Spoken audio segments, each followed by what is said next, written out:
은혜 받으실 하나님의 말씀은 요한일서 3장 21절에서 24절 말씀, 우리 한 목소리로 읽겠습니다. 시작. 사랑하는 자들아, 만일 우리 마음이 우리를 책망할 것이 없으면 하나님 앞에서 담대함을 얻고 무엇이든지 구하는 바를 그에게서 받나니, 이는 우리가 그의 계명을 지키고 그 앞에서 기뻐하시는 것을 행함이라. 그의 계명은 이것이니 곧 그 아들 예수 그리스도의 이름을 믿고 그가 우리에게 주신 계명대로 서로 사랑할 것이니라. 그의 계명을 지키는 자는 주 안에 거하고 주는 그의 안에 거하시나니, 우리에게 주신 성령으로 말미암아 그가 우리 안에 거하시는 줄을 우리가 아느니라. 아멘. 예수 그리스도의 은혜와 평강이 여러분에게 넘쳐나기를 주님의 이름으로 축복합니다. 오늘 제목은요, 하나님의 계명을 지키는 자, 이와 같은 제목으로 함께 우리가 은혜를 나누도록 하겠습니다. 자, 이 요한일서는 사도 요한이 저자예요. 예수님의 12 제자 중에 가장 오래 살았던, 다 순교를 했는데 이 요한만 끝까지 이렇게 살아남아서 계시록까지 기록했던 그런 제자입니다. 아마 99세 100세 이때까지 살았다는 기록이 있습니다. 이 요한일서, 오늘 읽은 이 요한일서, 이 본문의 이 편지의 목적은 뭐냐 하면, 그 당시에 교회 안에 그 영지주의라는 이단들이 있었어요. 영지주의 이단이 있어갖고 육은 악하고 영이 선하다, 예수께서 오신 것도 영으로 온 거지 어떻게 예수가 하나님의 아들이 이 제약된 몸을 입고 오느냐. 그래서 영지주의, 이런 사상들, 이런 것들을 막 전하면서, 그러니까 우리는 영으로만 살면 된다. 그래서 육체의 이런 삶들이 다 무너지는 거예요. 그러니까 도덕 윤리를 무시해버리는 그런 삶, 그러면서 자기들도 사랑하면서 산다, 이런 어떤 그 거짓된 삶들, 이원론적인 그런 삶들에 대해서 요한이 이제 경고를 해주는 겁니다. 경고를 해주고 이 성도들에게 하나님과의 정말 인격적인 교제와, 그리고 정말 이 사랑을 실천할 수 있는 그런 권면을 오늘 말씀을 통해서 해주는 거예요. 그러니까 실제적으로도 우리 그리스도인들이 어떻게 믿음의 삶을, 이 시대를 살아가야 될지를 오늘 말씀을 통해서 우리가 분명히 알 수 있습니다. 예수님도 마태복음 7장 21절에 그렇게 말씀하시죠. 나더러 주여 주여 하는 자마다 다 천국에 들어갈 것이 아니요, 다만 하늘에 계신 내 아버지의 뜻대로 행하는 자라야 들어가리라, 그렇게 말씀하셨거든요. 그러니까 하나님의 뜻대로 행한다는 것, 여기서 우리가 이제 알아야 될 게 뭐냐면, 그러면 우리가 이 하나님의 뜻, 율법을 뭐 전부 지켜야 됩니까? 만약에 구약부터 있는 모든 율법을 우리가 지켜서 행해서 구원을 얻는다면 우린 이 자리에 있을 수도 없고요, 감히 제사함 받을 수도 없고 천국 갈 수 없습니다. 그런 뜻이 아니고, 정말 하나님께서 그 아들 예수 그리스도를 통해서 주신 그 일들, 그 복음, 그것이 곧 말씀이거든요. 그것을 지키라는 거예요. 그 계명을 지킬 때에 정말 하나님의 자녀로 인정을 받고 또 천국에 들어갈 수 있는 그런 것들을 말씀해 주고 있는 것입니다. 그래서 저와 여러분이 오늘 이 말씀을 통해서 정말 하나님의 계명을 지키는 자들은 어떤 자들인지 살펴보면서 우리가 함께 은혜 받으시고 또 주님의 축복이 넘쳐나기를 주님의 이름으로 축원합니다. 자, 하나님의 계명을 지키는 자, 첫 번째는요, 예수 그리스도의 이름을 믿는 자라고 그렇게 말씀하고 있어요. 자, 우리 23절 말씀 우리 한번 앞에 화면 보고 한번 읽습니다. 시작. 그의 계명은 이것이니 곧 그의 아들 예수 그리스도의 이름을 믿고. 아멘. 자, 사랑하는 여러분, 하나님의 계명을 지키는 자는 예수의 이름의 권세를 믿는 자입니다. 자, 여기 보니까 그의 계명은 이것이니 이렇게 말씀하고 있죠. 그러면서 말씀하는 게 곧 예수 그리스도의 이름을 믿는 거다, 이렇게 말하고 있습니다. 그러니까 하나님의 계명 중에 가장 큰 계명, 이제 뒤에도 나오겠지만 뭐 사랑, 이것도 있지만 그에 앞서서 뭐라고 말하냐, 예수 그리스도의 이름을 믿는 거다, 그렇게 말하고 있어요. 자, 우리가 그 성경 한 권을 통째로 우리가 딱 볼 때 한 단어로 압축을 하자면 예수입니다. 예수. 성경은 온통 예수에 대해서 말하고 있는 거예요. 구약 시대 때에는 그 예수님의 이름이 감추어져 있어요. 드러나질 않는다는 것이죠. 다만 그 예언적으로만 남아 있습니다. 창세기부터 예수님에 대한 그런 예언이 어디에 남아 있습니까? 창세기 3장 15절에 보면 여자의 후손이라고 그렇게 표현하고 있죠. 내가 너로 여자와 원수가 되게 하고 네 후손도 여자의 후손과 원수가 되게 하라니 여자의 후손은 내 머리를 상하게 할 것이요 너는 그의 발꿈치를 상하게 할 것이라. 그래서 십자가에서 이루실 주님의 일들을 벌써 창세기에서는 예표를 하고 있다는 것이죠. 자, 그리고 또 민수기 24장 17절에 보면 내가 그를 보아도 이때의 일이 아니며 내가 그를 바라보아도 가까운 일이 아니로다. 한 별이 야곱에게서 나오며 한 규가 이스라엘에게서 일어나서 모압을 이쪽에서 저쪽까지 쳐서 무찌르고 또 셋 자식들을 다 멸하리로다. 여기서 한 규가 이렇게 말하고 있습니다. 이스라엘에게서 나온다. 이것도 예수님에 대한 예표죠. 그리고 여러분 잘 아시는 대로 이사야 9장 6절에 보면 한 아들을 주셨는데 그 이름을 기묘자라 모사라 전능하신 하나님이라 그리고 영존하시는 아버지라 평강의 왕이라. 예수에 대해서 이렇게 예언하는 것을 우리가 보게 됩니다. 또 이사야서 53장 7절에 보면 그가 곤욕을 당하여 괴로울 때도 그 입을 열지 아니하였으며 마치 도수장으로 끌려가는 어린 양과 털 깎는 자 앞에 잠잠한 양같이 그 입을 열지 아니하였다. 이렇게 어린 양으로 예수님을 표현하기도 하고요. 또 양으로도 나타냈습니다. 구약 성경에는 온통 예수에 관한 그 예언들이에요. 메시아를 보낼 것이다. 그가 가서 이런 일을 할 것이다. 온통 예수님에 대한 예언이지만 그 이름이 한 번도 드러났던 적은 없습니다. 물론 호세아라든지 여호수아라든지 그런 이름의 의미로서는 동일한 그런 의미가 있었지만 예수님이라는 그 이름이 드러난 적은 없었다는 거예요. 자, 그래서 하나님은 모세 오경을 통해서도 모세를 통해서 율법을 주시고 그 율법을 통해서 말씀하시는 것이 예수 사랑이고 또 많은 선지자들을 통해서 메시아가 올 것이다. 그렇게 약속을 했던 것이죠. 자, 그렇게 예수님에 대한 예언을 한 그대로 이제 신약에 들어서면서 그 예언된 예수님이 오시게 됩니다. 그때 비로소 예수의 이름이 나타나게 되는 거예요. 자, 마리아에게 가브리엘 천사가 나타나죠. 그리고 네가 성령으로 잉태할 것이다. 그리고 말씀하기를 그 이름을 예수라 하라. 예수 이름의 뜻이 뭡니까? 자기의 백성을 죄에서 구원할 자, 이런 뜻이잖아요. 그때 신약에 들어서 비로소 예수의 이름이 드러나게 되는 거예요. 예수라는 이름은 자기 백성을 죄에서 구원할 자. 그러면 그리스도는 뭐냐? 그리스도는 기름 부음을 받은 자, 이런 뜻이에요. 그래서 왕, 선지자, 제사장, 이런 의미를 담고 있죠. 그렇게 예수 그리스도로 오셨다 이거예요. 그렇게 왔지만 정작 이스라엘 백성들은 그 예수 그리스도를 받아들이지 않았죠.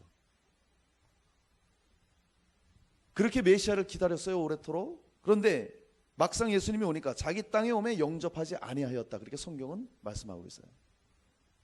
메시아로 오신 예수님을 영접하지 않을 뿐 아니라 나중에는요, 도리어 그들이 예수님을 십자가에 못 박아버립니다. 자, 이렇게 성경 모두는 예수 그리스도에 대해서 증언하는 거예요. 할렐루야. 예수님께서 그래서 그 죽으시고 십자가에 죽으시고 부활하신 다음에 엠마오로 내려가는 두 제자에게 나타나셔요. 그들이 못 알아보죠. 그렇게 나타났는데도 그 길에서 그들에게 설명을 하잖아요. 이에 모세와 모든 선지자의 글로 시작하여 모든 성경에 쓴 바 자기에 관한 것을 자세히 설명하시니 못 알아보는 제자들에게 구약 성경에 예언된 그런 것들을 다 풀어주시는 거예요. 너희가 구약 성경 읽었지? 거기에 예언된 메시아, 그게 바로 나다. 그 일을 이룬 그 사람이 바로 나다. 메시아가 나다. 그걸 지금 말씀해주고 있는 거예요. 그리고 또 11 제자에게 나타나서 예수님이 또 말씀하십니다. 모든 모세 율법과 선지자의 글과 시편에 나를 가르쳐 기록된 모든 것이 이루어져야 하리라 한 말이 이것이라. 그 예언대로 내가 십자가에 죽었고 부활했고 이제 올라갈 것이다. 이런 것들을 예수님께서 실제적으로 말씀해 주셨죠. 이렇게 신약 시대에 와서 예수 이름이 확실하게 나타나게 되고 예수님께서 부활하셔서 그 모든 예언에 관한 것들을 또 성취하신 것들을 제자들에게 확실하게 드러내 주셨다 이거예요. 확실히 믿을 수 있도록. 자, 그래서 그때 비로소 제자들이 예수님을 믿게 되는 거예요. 그리고 우리가 지금 예수님을 믿는다 할 때 무엇을 믿는 것입니까? 바로 그 예수 그리스도의 이름을 믿는 거예요. 당신 예수님 믿습니까? 뭘 믿어요? 난 예수 이름을 믿습니다. 이렇게 우리가 대답할 수 있어야 돼요. 그래서 요한복음 1장 12절에 그렇게 말하잖아요. 영접하는 자 곧 그 이름을 믿는 자에게 하나님 자녀 되는 권세를 주었다. 우리가 예수님 이름 믿는다 할 땐 반드시 그 예수의 이름을 믿는다는 거예요. 그 이름을 믿을 때에 우리가 하나님 자녀가 되는 권세를 받습니다. 할렐루야. 그러니까 그 이름이라는 게 이토록 중요한 거예요. 자, 그 이름 안에는, 한 사람의 이름 안에는 그 사람의 인격이 다 들어있어요. 그 사람의 모든 것들이 들어있는 거예요. 그래서 뭐 누구 이름을 모욕하거나 그러면은 막 대판 싸움 나고 그러잖아요. 만약에 자기 아버지를 욕하거나 어머니를 욕하거나 형제를 욕하거나 누가 그러면은 막 어떻게 돼요? 속된 말로 뚜껑 열려서 막 싸우고 난리 나는 거잖아요. 그러니까 이름 안에 모든 인격이 다 들어있는 거예요. 그것과 마찬가지로 예수라는 이름 안에 정말 모든 하나님의 그런 성품과 인격과 그분이 하셨던 모든 복음의 내용들이 다 들어있는 거예요. 그래서 그 이름을 믿었을 때 그 이름을 믿는 것이 곧 예수를 믿는 것이요, 예수님을 우리가 믿는 것이 곧 그 이름을 믿는 것입니다. 할렐루야. 자, 이렇게 하나님의 계명을 지키는 자가 누구냐 이거예요. 가장 먼저는 그 예수님의 이름의 권세를 믿는 자다 이겁니다. 할렐루야. 자, 그래서 우리는 그 예수 이름의 권세를 우리가 한번 살펴보도록 하겠습니다. 그 이름의 권세는 어떤 권세가 있습니까? 오직 예수 이름만이 죄를 사하는 권세가 있습니다. 할렐루야.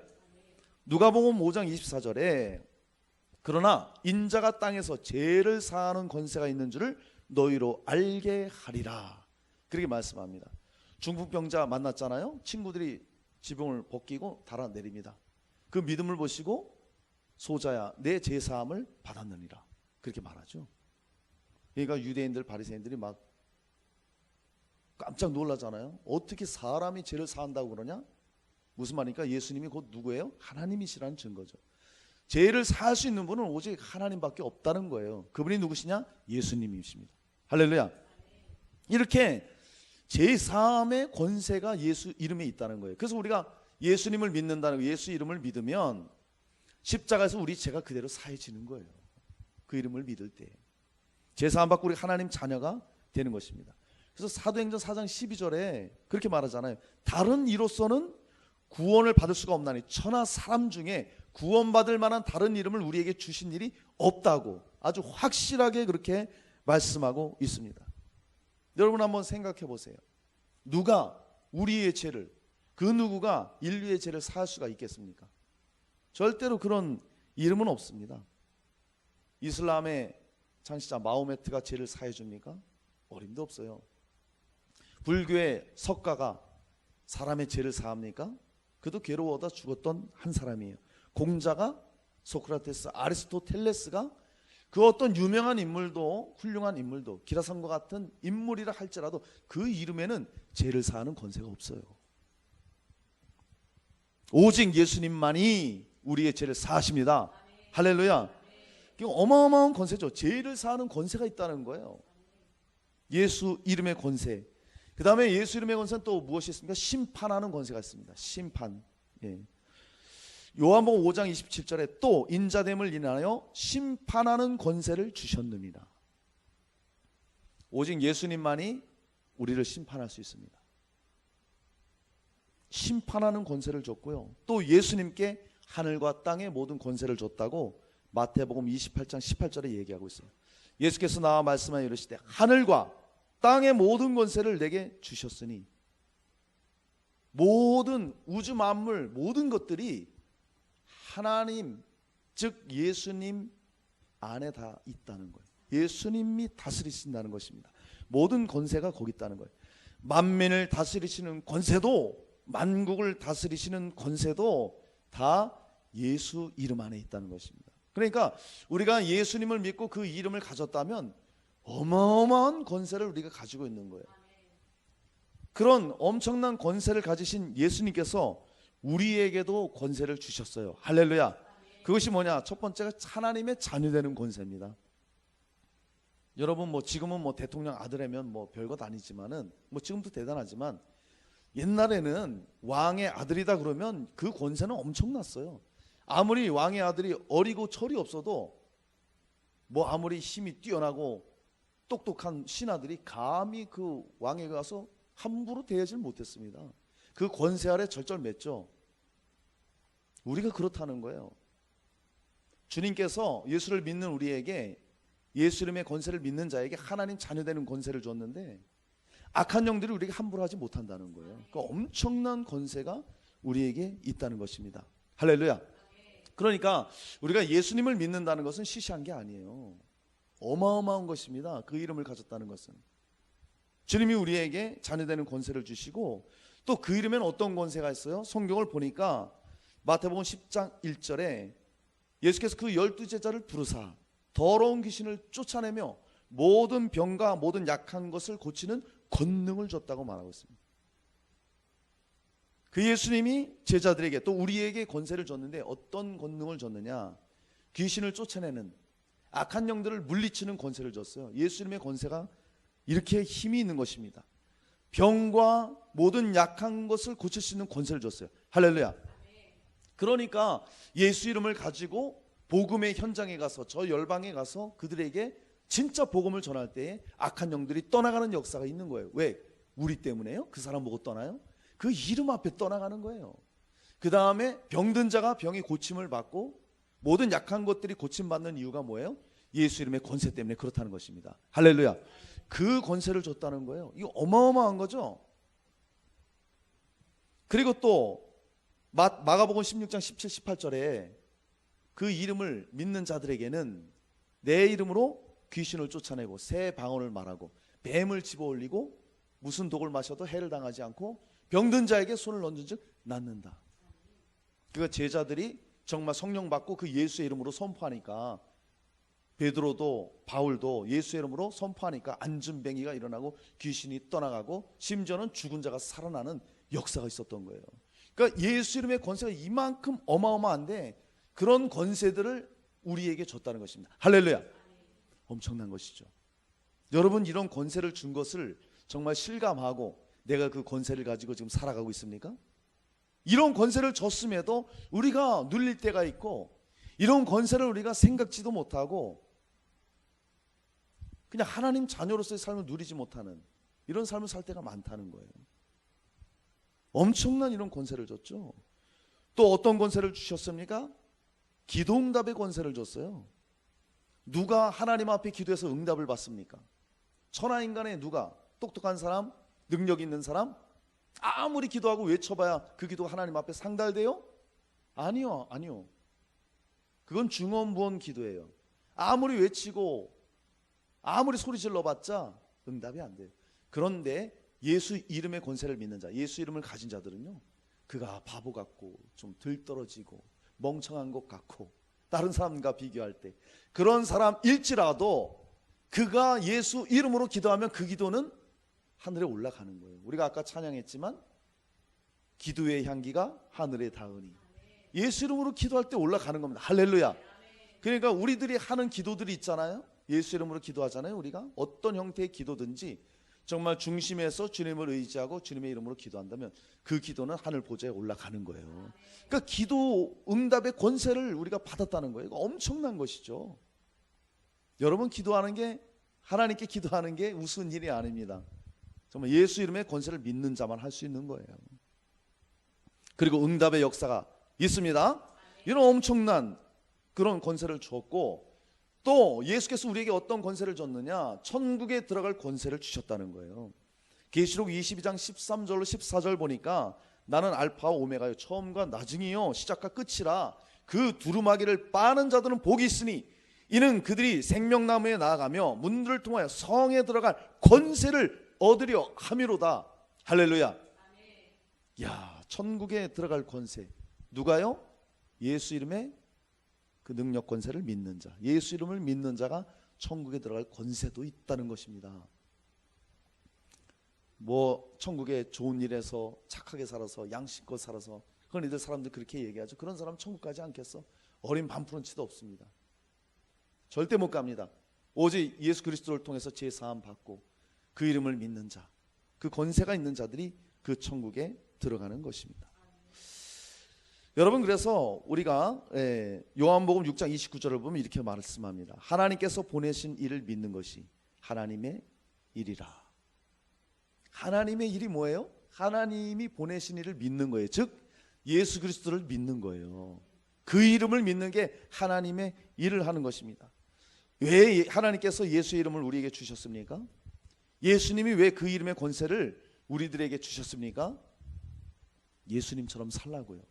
그분이 이 땅에 오셔서 3년 6개월 동안 공생을 행하시면서 친히 본을 보여주셨어요.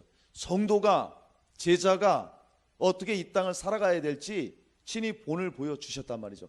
그리고 그 이름을 주시면서 너희도 내가 행한 것처럼 살아라, 그렇게 명하신 거예요. 그래서 저와 여러분이 정말 예수님께서 하나님의 아들이심을 믿고 또 그분이 우리의 주가 되신 것을 믿고 그분이 우리를 다스리시는 왕이심을 믿고 나아가면 이런 권세 있는 삶, 능력의 삶을 우리가 살 수 있다는 것입니다. 베드로가 그랬어요. 주는 그리스도시요 살아계신 하나님의 아들이시니이다. 주님이 엄청 기뻐하셨죠. 그러면서 그 이름을 너는 반석이라, 베드로라. 그러면서 그 이름답게 하나님이 사용하시잖아요. 권세 있게 사용하시잖아요. 도마도 마찬가지입니다. 부활하신 주님을 만나고 나의 주 나의 하나님입니다, 그렇게 고백했을 때에 능력 있게 쓰임 받을 수 있었고, 나다나엘도 내가 너를 무화과나무 아래 있을 때 보았노라 했을 때 깜짝 놀라면서 당신은 이스라엘의 임금이로소이다, 즉 왕이시라는 거예요. 그렇게 예수님을 믿을 때에 정말 권세 있는 믿음 생활을 우리가 할 수 있는 것이죠. 여러분, 예수의 이름에 어마어마한 권세가 있습니다. 그 예수 이름의 권세를 믿는 자가 곧 하나님의 계명을 지키는 자라고 오늘 말씀하고 있어요. 할렐루야.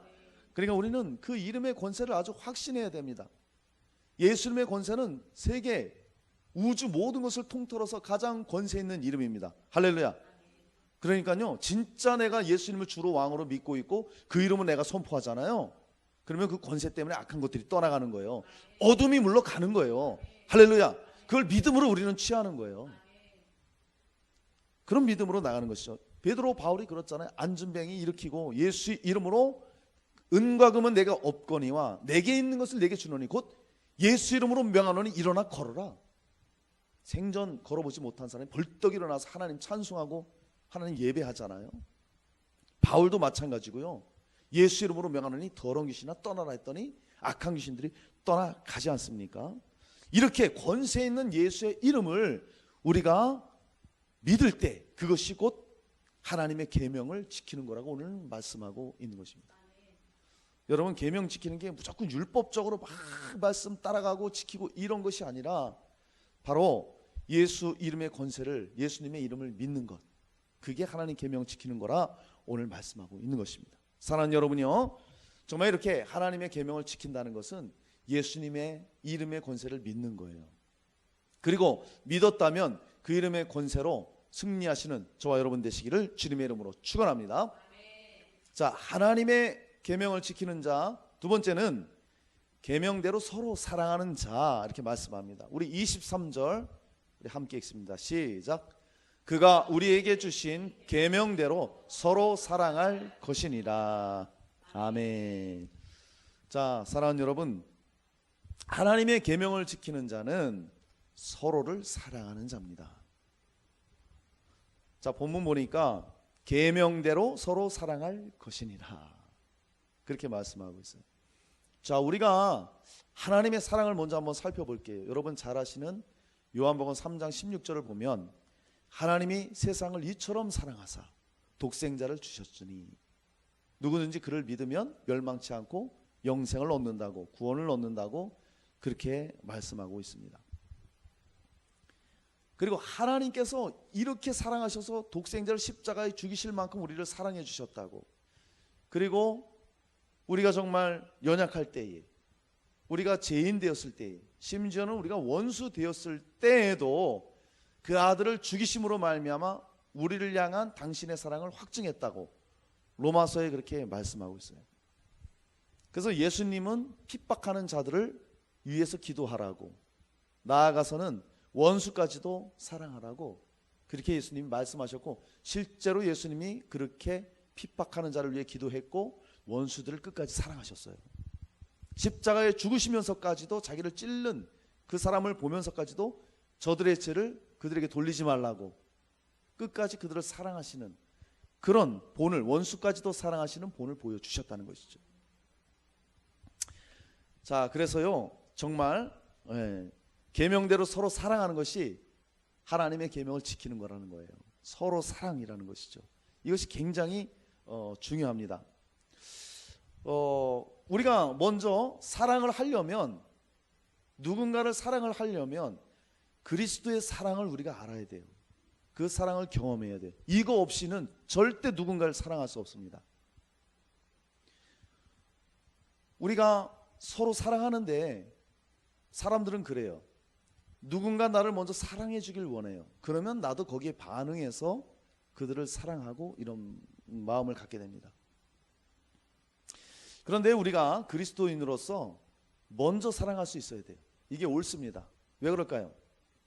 성경에 봐도 우리가 먼저 하나님을 사랑했습니까? 아니에요.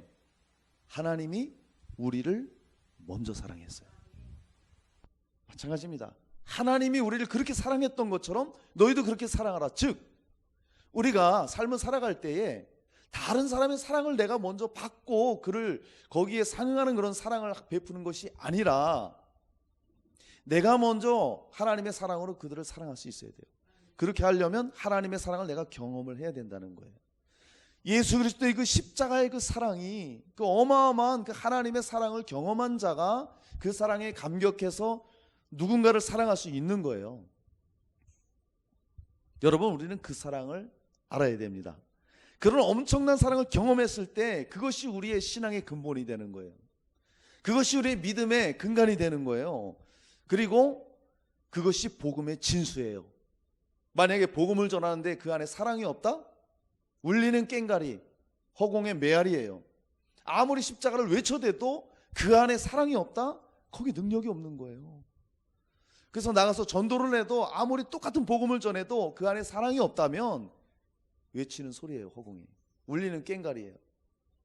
그런데 정말 예수 그리스도의 그 사랑에 내가 감격하고 이 사랑을 받은 자로서 우리 가족, 내 부모, 내 형제, 내 이웃들이 정말 나와 같이 이런 복음을, 하나님의 사랑을 받기를 원하는 그런 마음으로 다가가야 된다는 거예요. 그렇게 먼저 우리가 하나님의 사랑을 알 때에 먼저 사랑하고 서로 사랑이 이루어질 수 있는 것입니다. 할렐루야. 하나님의 계명을 지키는 자가 누굽니까? 서로를 사랑하는 자, 사랑하는 자라고 오늘 말씀하고 있어요. 계명대로 서로 사랑하는 것이 무엇입니까? 먼저는 하나님을 사랑해야 됩니다. 아멘. 그리고 이웃을 사랑해야 돼요. 그래야 서로 사랑이 이루어지는 거예요. 우리가 흔히 말하는 이웃사랑 그러면 옆집에 사는 사람 이렇게 생각하잖아요. 이웃은 그런 의미가 아니라 정말 혈연도 포함되고요, 나와 가장 친한 친구도 포함되고요, 그 다음에 저 민족 열방에 믿지 못하는 그들도 포함되고, 그들이 다 이웃이에요. 옆집이 아니라. 그러니까 우리가 하나님 그 사랑, 하나님을 먼저 사랑하고 그 사랑을 경험한 자가 진정으로 이웃을 사랑할 수 있는 거예요. 그 경험을 했던 제자들이 그러니까 복음 들고 나가잖아요. 사랑이 있기 때문에. 예수님이 말씀하셨죠. 내 마음을 다하고 목숨을 다하고 뜻을 다하여 주 너의 하나님을 사랑하라. 첫째가 그거라고 말씀하십니다. 두 번째는 내 이웃을 내 자신과 같이 사랑하라, 이렇게 말씀하고 있죠. 이것이 가장 큰 계명이다. 그러면 무엇보다도 정말 중요한 것은 서로 사랑하는 거예요. 흔히들 말할 때에, 종교를 논할 때에 기독교는 한마디로 사랑, 사랑의 종교 그렇게 얘기합니다. 그게 맞아요. 정말이에요. 가장 중요한 거예요. 또 요한에서 4장 7, 8절에도 사랑하는 자들아 우리가 서로 사랑하자. 사랑은 하나님께 속한 것이니 사랑하는 자마다 하나님으로부터 나서 하나님을 알고 사랑하지 아니하는 자는 하나님을 알지 못하나니 이는 하나님은 사랑이십니다. 나 예수 믿어요. 나 하나님 믿습니다. 근데 그의 삶을 볼 때 사랑이 없어요. 그러면 그 사람은 하나님께 속한 자가 아니에요. 그 사람은 하나님을 아는 자가 아니에요. 우리가 성경에서 하나님을 안다는 것은 하나님을 경험했다는 뜻이에요. 안다는 것은 그거거든요. 그러니까 우리가 진짜 믿는다면, 진짜 예수 그리스도를 믿는다면 그 사람은 반드시 그리스도의 사랑이 흘러나오게 돼 있어요. 이게 진짜라는 거예요. 그 사람이 하나님께 속한 자라는 것이죠. 또 요한일서 4장 10절로 11절에 말합니다. 사랑은 여기 있으니 우리가 하나님을 사랑한 것이 아니요 하나님이 우리를 사랑하사 우리 죄를 속하기 위하여 화목제물로 그 아들을 보내셨습니다. 사랑하는 자들아 하나님이 이같이 우리를 사랑하셨은즉 우리도 서로 사랑하는 것이 마땅하도다. 하나님이 우리를 먼저 사랑해 주셨어요. 화목제물로 드려주셨어요. 그것처럼 우리도 서로 사랑하라고 말합니다. 화목제물로. 주님의 사랑은 희생적 사랑이에요. 그런 희생이 있었다는 거예요. 우리는 말로만 사랑합니다, 축복합니다, 사랑합니다, 사랑합니다. 그게 사랑이 아니에요. 아니라는 거예요. 진짜 사랑에는 희생이 있다는 거예요. 손해가 있다는 거예요. 따지는 게 없다는 거예요. 이게 진짜 사랑이에요. 그래서 오늘 우리가 이 사랑이라는 부분에 대해서 잘 살펴봐야 돼요. 정말 저와 여러분이 하나님 사랑하십니까? 정말로요? 그러면 하나님을 사랑한다면 때로는 힘들어도 내가 또 희생도 해야 되고 내가 손해봐도 물질적 손해봐도 내가 따라가야 되는 거예요. 그게 진짜 사랑이에요. 많은 사람들이 사랑하는 척을 하고 있다고요. 난 예수님 믿어. 난 사랑해. 사랑합니다. 주님의 이름으로 사랑합니다. 말은 그렇게 하는데 사랑하는 척이 진짜 사랑하는 걸로 착각하는 사람들이 많다는 거예요. 우리가 이런 부분들을 잘 살펴봐야 됩니다. 우리는 어떻습니까? 나는 진짜 사랑하는 자입니까? 아니면 사랑하는 척하는 걸로 사랑하는 걸로 착각하고 있습니까? 우리 이걸 바로 알아야 돼요.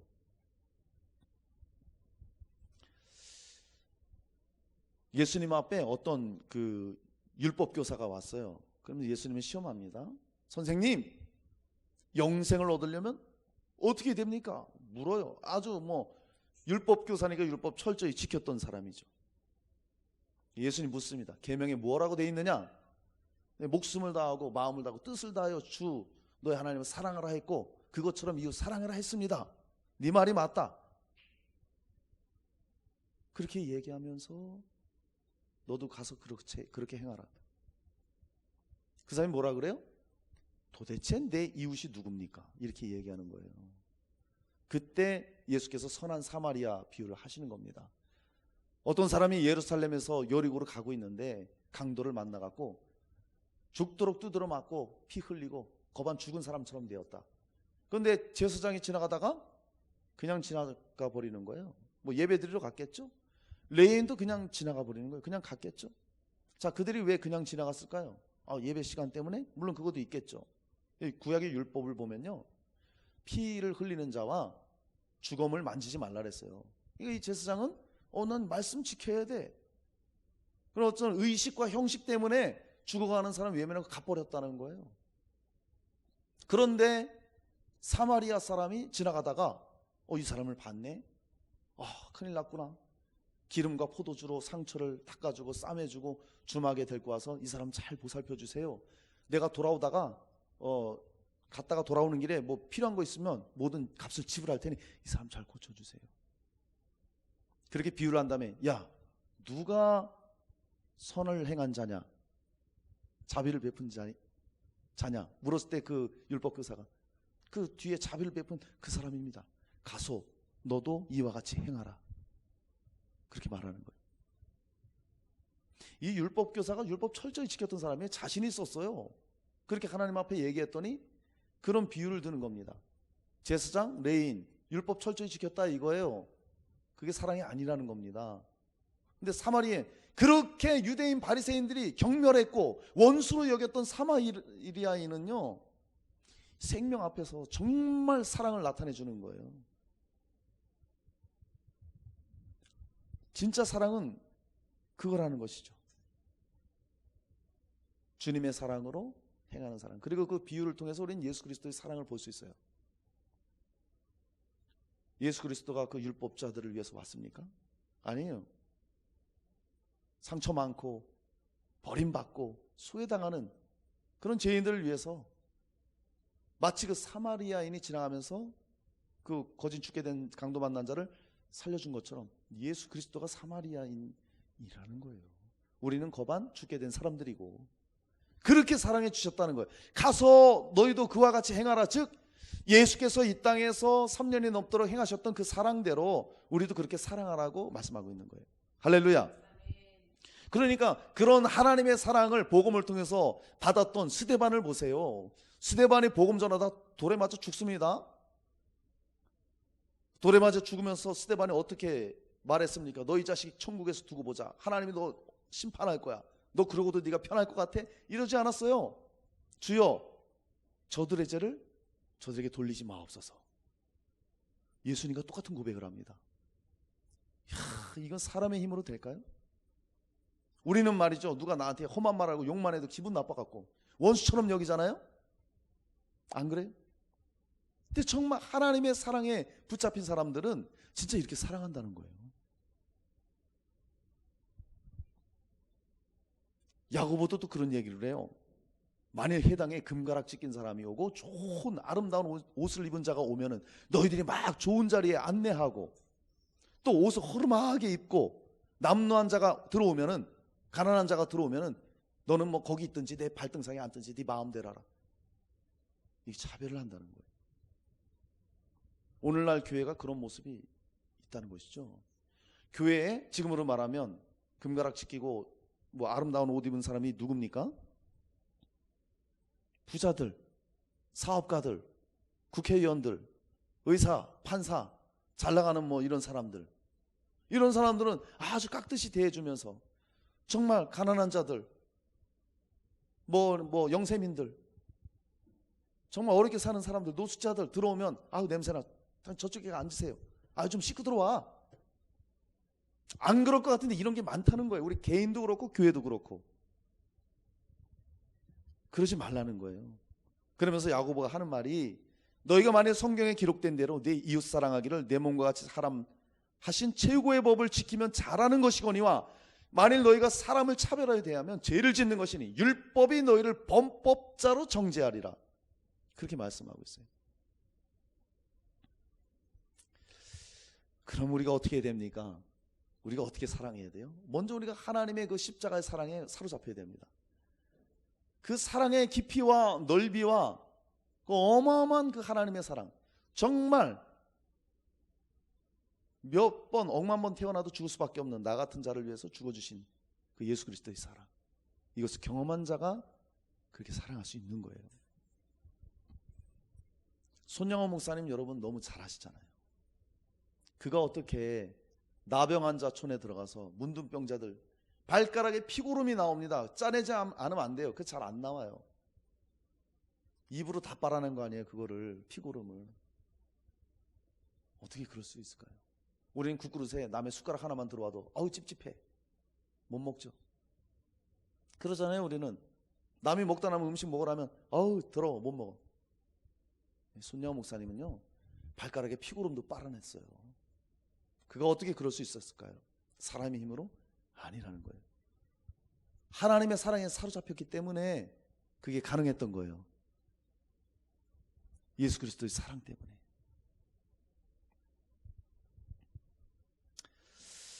여러분, 우린 정말 서로 사랑하기 위해서는 그리스도의 사랑을 우리가 경험해야 되고, 내가 먼저 사랑할 수 있어야 돼요. 아멘입니까? 정말 이게 우리 삶 가운데 드러나야 돼요. 아무리 내가 주님 사랑하고 사랑한다고 말하지만 내 삶 가운데 우리 가족 중에, 내 이웃 중에 누구라도 그런 사랑이 나오지 않는다면 나는 정말 하나님을 사랑하는 자인가?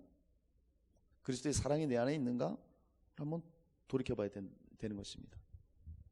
어제 아이 콘택트 그 프로를 보니까 그 30년 된 부부가 나오더라고요. 예, 그걸 보니까 그 사람들이 또 놀라운 것은 그 뭐예요? 세계 부부의 날 대상을 받았더라고요, 그 사람들이. 근데 이 사람들이 이제 아이 콘택트 나와서 그 이제 내용을 찾아보니까 바보온달 평강공주의 그런 롤 모델로 이렇게 소개를 하더라고요. 그 남편은 글을 읽지도 쓰지도 못하는 난독증, 너무 심각해서 중졸학력입니다. 그런데 그래서 17살 때부터 뭐 공사장 막노동하고 또 알코올 중독에 빠졌던 이런 밑바닥 인생이었는데 아내의 권유로 43살에 글 배우고 공부를 시작해서 2006년도인가 수능 모의고사에서 7회 연속 전과목 만점을 받았답니다. 그리고 자기가 아들들을 가르쳐서 아들들이 서울대를 다 들어간 거예요. 이거 어마어마한 거죠. 놀랄 일이죠. 그러니까 뭐 아내가 엄청나게 헌신을 한 거죠. 그런데 결혼 후에 남편의 그런 내조를 위해서 평생을 바쳤던 이 여자는 지치는 겁니다. 이 아내는. 그래서 거기 나와서 당신 열심히 하는 거, 도전하는 거 아는데 나는 힘들다. 이혼해달라. 이렇게 얘기하는 거예요. 나의 삶을 찾고 싶다. 남편은 일로서 뭔가 열심으로서 그렇게 가면은 그를 사랑하고 그를 위하는 것으로 생각했던 거예요. 그게 아니에요. 나를 먼저 내 입장에서 열심히 하고 내가 뭔가 하는 게 사랑이 아니라 상대를 먼저 볼 수 있어야 돼요. 그 남편이 나중에는 아내 편에서 내가 생각하지 못했던 것 같다. 정말 미안하다. 그러면서 화해하면서 이렇게 끝나지 않습니까? 우리의 사랑이 바로 그런 것입니다. 내가 먼저 다가설 수 있어야 돼요. 상대를 생각해 줄 수 있어야 돼요. 참 힘든 부분입니다. 이런 것들은 우리의 힘으로 할 수 없어요. 그래서 하나님의 그 십자가 사랑을 경험한 자, 예수가 진짜 내 안에 주인 되고 성령 충만한 사람만이 진정 이런 사랑을 실천할 수 있는 것입니다. 율법으로는 할 수 없다는 것이죠. 그래서 우리가 예수 믿고 그가 주인 되고 그분이 왕이 되시고 나를 통치하시고 성령이 우리 이끌어갈 때 그 사랑이 자연스럽게 나온다는 거예요. 사람으로는 할 수 없으나 하나님은 하신다는 의미가 바로 그겁니다. 율법으로는 그런 사랑을 할 수가 없다는 거예요, 절대적으로. 그러나 성령으로 사랑할 수 있습니다. 할렐루야. 이렇게 서로 사랑하는 자, 이 자가 하나님의 계명을 지키는 자라고 오늘 말씀하고 있어요. 사랑하는 여러분요, 정말 우리 서로를 사랑하면서 하나님이 기뻐하시는 그런 계명을 지키는 자들로 살아가시기를 주님의 이름으로 축원합니다. 자, 하나님의 계명을 지키는 자, 예수의 이름의 권세를 믿는 자요, 그리고 서로 사랑하는 자라 말씀드렸습니다. 마지막 세 번째는 주 안에 거하는 자입니다. 자, 우리 24절 말씀 우리 함께 읽어요. 시작.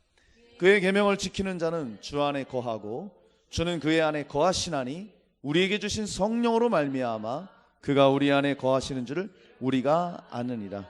아멘. 자, 사랑하는 여러분요, 하나님의 계명을 지키는 자는 예수님과 하나 된 자입니다. 예수님과 하나 된 자. 요한이 오늘 말씀합니다. 예수님의 계명이 뭐냐? 예수 그리스도를 믿는 거고, 그리고 우리에게 주신 계명대로 서로 사랑하는 것이다. 그러면서 주의 계명을 지키는 자는 주님 안에 거한다. 그렇게 말하고 있습니다. 자, 우리가 주님 안에 거하는 것을 어떻게 알 수 있습니까? 오늘 말씀하고 있죠. 우리에게 주신 성령으로 말미암아 알 수 있다. 여러분, 정말 우리가 주님과 함께 된 것, 주님이 내 안에 거하고 내가 주님 안에 거한 것, 어떻게 알 수 있습니까? 어떻게 알 수 있어요? 성령을 통해서 알 수 있다는 것입니다. 성령이 우리에게 보증이 되어 주시는 거예요.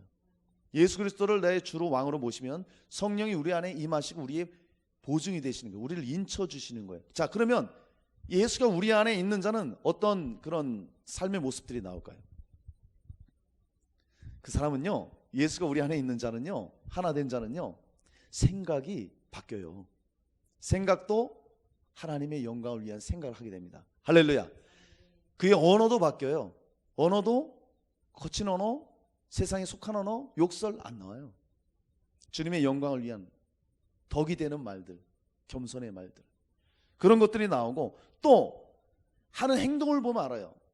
주님이 기뻐하시는 그런 일들, 그런 행함들이 나타나는 거예요. 그것을 통해서 정말 주님과 함께 됨을 우리가 알 수 있는 거예요. 자, 예수님도요, 요한복음 8장 29절에 말씀 들어보세요. 나를 보내신 이가 나와 함께 하시도다. 내가 항상 그의 기뻐하시는 일을 행함으로 나를 혼자 두지 아니하셨느니라. 자, 예수님이 나를 보내시니 하나님과 함께 하셨다고 말합니다. 그러면서 내가 항상 그의 기뻐하시는 일을 행했다. 우리가 예수 그리스도와 함께 된, 하나 된 것을 어떻게 알 수 있어요? 바로 성령을 통해 알 수 있는데, 그 가장 두드러지는 특징이 뭐냐? 바로 하나님이 기뻐하시는 일들을 행한다는 거예요. 할렐루야. 그래서 여러분 한번 자신을 살펴보세요. 나는 정말 내가 생각하고 말하고 행동하는 것들이 하나님을 기쁘시게 하는가? 그렇습니까? 그러면 주님과 함께 있는 거예요. 절대로 주님과 함께 있지 않고는 그런 행동이 나올 수가 없는 것입니다. 이거는 영적인 법칙이에요. 그래서요, 하나님의 계명을 지키는 자는 누굽니까? 바로 이렇게 예수님과 하나 된 자, 하나님의 계명을 지키는 자예요. 하나님은 우리와 늘 함께 하시고 우리와 늘 동행하시기를 원하십니다. 아멘입니까? 그리고 그런 자를 기뻐하셔요. 우리 구약 성경에 보면 여러분 에녹을 잘 알잖아요. 에녹이 무드셀라를 낳은 후에 300년 동안 하나님과 동행했다고 말합니다. 300년 동안 길거리를 계속 걸어갔다는 거예요? 뭔 얘기예요 이게? 하나님을 기뻐하시는 생각과 그 언어와 그런 삶을 살았다는 거예요. 그럼 그 무슨 생각입니까? 늘 주님 생각하고 주님 의지하고 주님 따라가고 주님 예배하고 주님 닮기를 원하고 주님께 소망을 두고, 할렐루야, 이런 삶을 살 때 하나님 기뻐하셨다는 거죠. 자, 그럼 요셉을 여러분 보세요. 하나님이 함께 하심에 그가 형통한 사람이 되었다고 성경은 그렇게 얘기하잖아요. 요셉이 어떻게 형통한 사람이에요? 인간적으로 보면 누명 썼지, 형한테 팔려갔지, 종으로 팔려갔지, 누명 썼지, 감옥 갔지. 그가 형통한 사람이에요? 근데 성경은 형통한 사람이라고 말하고 있어요. 왜? 하나님이 함께 하셨기 때문에. 할렐루야. 그러니까요, 우리가 지금 어떤 상황, 형편이든 그게 중요한 게 아니라 하나님 안에 내가 예수와 지금 함께하고 있느냐, 그게 중요한 거예요. 그렇다면요, 그런 상황과 형편에 관계없이 형통한 자입니다. 할렐루야. 지금 우리나라도 정신없잖아요. 코로나니 뭐니 정치 이념 대립으로 어마어마하게 지금 복잡한 이런 시대를 살아가고 있습니다. 중요한 건 뭐냐? 내가 지금 예수와 하나 되어 있느냐, 그렇게 살아가느냐, 그분과 내가 동행하고 있느냐, 함께하고 있느냐, 이게 중요한 거예요. 다윗이 위대함이 어디서 나타납니까? 그가 주님과 함께 했기 때문에. 시편 23편에 잘 나오잖아요. 내가 사망의 음침한 골짜기로 다닐지라도 해를 두려워하지 않을 것은 주께서 나와 함께 하심이라. 할렐루야. 주님이 나와 함께 하심을 다윗은 너무나도 잘 알고 있었어요. 그러니까 성경은 다윗에 대해서 말하지 않습니까? 뭐라고 말해요? 내가 이새의 아들 다윗을 만나니 내 마음에 합한 자라, 내 뜻을 다 이루리라. 사도행전 13장 22절에 다윗에 대해서 그렇게 말씀하고 있어요. 내 마음에 합한 자라고요. 하나님이 그렇게 얘기하고 있어요. 이거 어마어마한 최고의 극찬 아니에요? 구약의 사람이 말이죠. 다윗의 삶이 어땠어요? 시편 19편 14절 여러분 잘 아시는 것처럼 내 입술의 말과 마음의 묵상이 주께 연락되기를 원합니다. 다윗은 늘 그랬어요. 내 말과 내 생각, 묵상, 모든 것들이, 그리고 다윗은 어떤 악한 형편에 있든지 내가 죽을 상황이 있든지 좋은 형편에 있든지 늘 하나님 찬양하고 늘 하나님께 기도하고 늘 하나님 의지하고 하나님과 함께 했다는 거예요. 함께. 그러니까 하나님이 기뻐하셨다는 것이죠. 할렐루야. 다윗의 위대함이 바로 거기 있는 거예요. 신약에 와서도 보라, 처녀가 잉태하여 아들을 낳을 것이요 그의 이름을 임마누엘이라 하리라. 임마누엘의 뜻이 무엇입니까? 하나님이 우리와 함께 계신다, 이런 뜻이에요. 그러니까 주님은 우리와 함께 하시는 것을 너무나도 귀하게 여기셔요. 그리고 굉장히 중요하게 그것을 생각하십니다. 예수님이 마가복음 3장에 보면 12 제자들을 세우십니다. 그리고 가장 먼저 하셨던 게 뭐냐면 자기와 함께 있게 하시고, 제자들 불러서 다른 전도 보내고 능력 행하고 이걸 먼저 한 게 아니라 자기와 함께 있게 했다고 말씀하고 있어요. 그러니까 중요한 게 뭐냐? 바로 주님과 우리가 함께 하는 것, 즉 예수님과 우리가 하나 되어서 연합되어 살아가는 것, 이것이 가장 중요한 거예요. 할렐루야. 우리는 어떤 하나님과의 관계를, 예수님과의 관계를 찾고 이 일에서 찾을 때가 있어요. 내가 열심히 뭔가를 하고 내가 사역을 위해서 열심히 달려가고 내가 이렇게 하면 뭔가 내가 하나님과 가까이 있는 것 같은 그런 마음을 가지고 있고, 또 그렇지 않을 때는 뭔가 내가 하나님으로부터 멀어진 것 같고 이렇게 생각할 때가 많아요. 그러지 않습니다. 여러분, 임마누엘, 우리가 예수 믿으면 예수님 우리를 절대 떠나지 않으세요. 어떤 상황 형편에 내가 일 많이 하고 적게 하고 그것 때문에 떠났다가 가까이 했다가 그러지 않으신다고요. 늘 우리와 예수님은 함께 계셔요. 그분이 인격이세요. 우리 안에 성령으로 계시면서 인격적이라 그분이 우리를 사랑하는 것처럼 우리도 마음을 다해서 그분을 찾고 사랑하고 그러면 교제가 이루어지는 거예요. 우리 안에 이 친밀한 교제가 유지될 때에 비로소 신앙생활을 우리가 즐겁게 할 수 있고, 그렇게 예수와 하나 될 때, 성령과 하나 될 때 하나님께 기쁨의 삶을 올려드릴 수 있고 능력의 삶을 살 수가 있고 우리가 복음 사역도 힘있게 감당할 수 있는 거예요. 그런데 이런 하나님과의 관계가 배제된 상태에서 열심으로 나가면 목회자도 그렇고 성도들도 그렇고 지치는 거예요. 목회자들은 번아웃되고 성도들도 뭔가 남는 것이 없는 이런 삶이 되는 겁니다. 그래서 중요한 건 뭐냐? 예수 그리스도와 내가 하나 된 것, 그분과 한 몸 이루어서 연합되어서 친밀한 교제 가운데 살아가는 것. 할렐루야. 가장 중요합니다. 가장 중요해요. 그래서 어떻게 해야 돼요? 우리가 예수님과 친밀하게 하려면 일단 믿음으로 우리가 그걸 받아들여야 되겠죠. 주님은 나와 함께 하신다. 그분은 임마누엘, 나를 떠나지 않으신다. 할렐루야. 믿음입니다. 믿음. 그렇게 주님은 우리를 떠나지 않으세요. 정말 나의 주로 믿었다면, 모셨다면 그분은 우리를 절대 떠나지 않으세요. 그 믿음을 선포하고 그 다음에 우리가 하나님 말씀 붙잡는 거예요. 말씀을 붙잡고 우리가 왜 기도합니까? 기도를 통해서 하나님과 교제하는 거예요. 그러면 말씀을 통해서 확증을 주시고 기도를 통해서 성령 충만하게 하시고 그 성령이 우리를 하나님 말씀으로 이끌어 가시고 말씀대로 살 수 있게끔, 사역도 할 수 있게끔 이끌어 주시는 거예요. 이것이 돼야 바로 우리가 정말 능력 있는 신앙생활, 기쁨이 넘치는 신앙생활 할 수 있는 거예요. 할렐루야. 여러분, 그래서요 우리의 신앙 고백이 무엇이 되어야 됩니까? 바로 예수님과 하나됨을 우리가 늘 고백하면서 나갈 수 있어야 돼요. 그분과 함께 살아가는 것, 이것을 늘 가지고 있어야 돼요. 친밀한 교제가 먼저 우선되어야 됩니다. 이거 우선되지 않는 열심, 어떤 사역들은 의미가 없어요. 그런데 하나님과 연합된 가운데, 친밀한 교제 가운데 사랑이 이루어지면요 사역이요 물 흐르듯이 감사함으로, 기쁨으로, 능력으로 감당해 나갈 수 있는 것입니다. 바울이 그래서 우리 신앙 고백 매번 하잖아요. 매주 우리 신앙 고백 하잖아요. 내가 그리스도와 함께 못 박혔다 이거예요. 난 죽었다 이겁니다. 자신을 보는 게 아니에요. 내가 사는 것 아니다. 내 안에 그리스도께서 사신다. 그러면 내가 이제 육체 가운데 사는 건 뭐냐? 나를 사랑하셔서 자기 몸을 버리신 하나님의 아들을 믿는 그 믿음 안에서 내가 산다. 할렐루야. 그겁니다. 내가 예수 그리스도와 하나 되고 연합되어서 내 옛사람 육체로 사는 것이 아니라 이제는 그리스도의 그 성품으로, 그 생명으로 내가 이제 주를 위해 살아간다. 할렐루야. 그렇게 되니까 바울이 그 고백을 하고 난 다음에 사역하는 걸 보세요. 바울처럼 우리가 사역할 수 있습니까? 정말 어떻게 바울을 따라가겠어요 우리가. 근데 바울은 보세요. 그 하나님과 연합되고 예수 그리스도와 연합된 가운데 그 하나님 사랑과 하나 되니까 말이죠. 그 엄청난 사역들을 감당하잖아요. 죽음의 위기도, 수많은 어떤 핍박과 고난 다 뚫고 가잖아요. 할렐루야.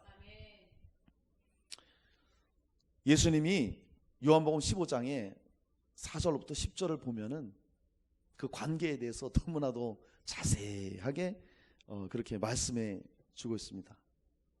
잘 하시는 말씀이잖아요. 내 안에 거하라 나도 너희 안에 거하리라. 가지가 포도나무에 붙어 있지 아니하면 스스로 열매 맺을 수 없음같이 너희도 내 안에 거하지 아니하면 그리하리라. 포도나무에서 포도나무 가지가 1mm만 0.1mm만 떨어져 있어봐요. 열매 열리겠어요? 안 열려요. 그러니까 하나님과 붙어 있어야 된다는 거예요. 우리는 붙어 있지 않으면 가시처럼 밖에 버리죠. 마르나니 모아다가 불에 던져 살로 버린다. 그러니까 너희들은 나와 함께하라. 나와 연합해 있어라. 그러면 내 이름으로 구해. 뭐든지 줄게. 내가 시행할게. 그렇게 약속하잖아요. 여러분, 하나 된다는 것이 그렇게 중요한 겁니다. 부부는 일심동체 그러잖아요. 그래서 우리가 이제 결혼 그러잖아요. 결혼이 뭐냐면은 우리가 이제 그 혼을 맺는다는 거잖아요. 근데 이 결혼이라는 그런 이제 그 원문, 성경 원문의 뜻을 보면 아교풀로, 쉽게 말하면 본드로 붙여놓는다는 거예요. 자, 그러면 이 본드를 붙인 거 여러분 띄워봤어요? 어떻게 돼요? 난리 나죠? 난리 나는 거예요. 그러니까 정말 결혼했다 이혼하면 그런 거 상처가 큰 거예요. 그렇게. 자, 그것처럼 하나됨이 바로 그런 거예요. 우리가 예수님과 하나 된다는 것은 그런 관계라는 거예요. 예수는 우리 신랑이죠? 우린 예수님 신부라고 성경 말합니다. 떨어질 수 없는 사이예요. 떨어질 수 없다고요. 그런데 그 신랑 되신 예수님을 우리가 사랑한다고 하면서 다른 것들을 사랑해 보세요. 부인을 사랑한다고 하면서 마음은 옆집 여자, 뒷집 여자한테 가 있어 봐요. 그거 되겠어요? 말도 안 되는 거죠. 똑같아요. 우리가 예수님 사랑한다고 하면서 하나 됐다고 하면서 실제 삶은 세상에 가 있고 엉뚱한 곳으로 모든 가치가 육체적인 것에 가 있다면 합당한 겁니까 이게? 함께 있는 것이 아니죠. 그거는 하나 된 것이 아니라는 거예요. 여러분, 이렇게 정말 하나님의 계명을 지키는 자는 어떤 자입니까? 바로 예수님과 하나 된 자, 하나 된 자.